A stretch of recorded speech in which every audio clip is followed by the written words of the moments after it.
സഖാവ് ഇ.കെ. ഇമ്പിച്ചിബാവയുടെ ഓർമ്മയിൽ നാട് അനുസ്മരണ ദിനാചരണത്തിന്റെ ഭാഗമായി തിരൂരിലും ജന്മനാടായ പൊന്നാനിയിലും ബഹുജന റാലിയും പൊതുസമ്മേളനവും നടന്നു.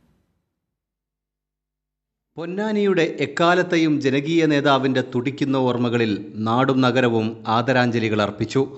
പൊന്നാനി ബസ് സ്റ്റാൻഡിൽ നടന്ന സമാപന പൊതുയോഗം CPIM സംസ്ഥാന കമ്മിറ്റി അംഗം പി ജയരാജൻ ഉദ്ഘാടനം ചെയ്തു. തിരൂർ റിംഗ് റോഡ് പരിസരത്ത് നടന്ന പൊതുസമ്മേളനം CPIM ജില്ലാ സെക്രട്ടറി VP അനിൽ ഉദ്ഘാടനം ചെയ്തു. ഡോക്ടർ പി സരിൻ മുഖ്യപ്രഭാഷണം നടത്തി. ജില്ലാ കമ്മിറ്റി അംഗം ഗഫൂർ പി ലില്ലീസ് അധ്യക്ഷത വഹിച്ചു.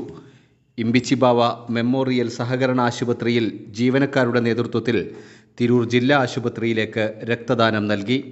അനുസ്മരണ പരിപാടി സാഹിത്യകാരനും ഇമ്പിച്ചിബാവയുടെ മകനുമായ മുഷ്താഖ് ഉദ്ഘാടനം ചെയ്തു. ഡയറക്ടർ PT നാരായണൻ അനുസ്മരണ പ്രഭാഷണം നടത്തി. ചടങ്ങിൽ ആശുപത്രി ചെയർമാൻ A. ശിവദാസൻ അധ്യക്ഷത വഹിച്ചു. കൈരളി ന്യൂസ്, മലപ്പുറം.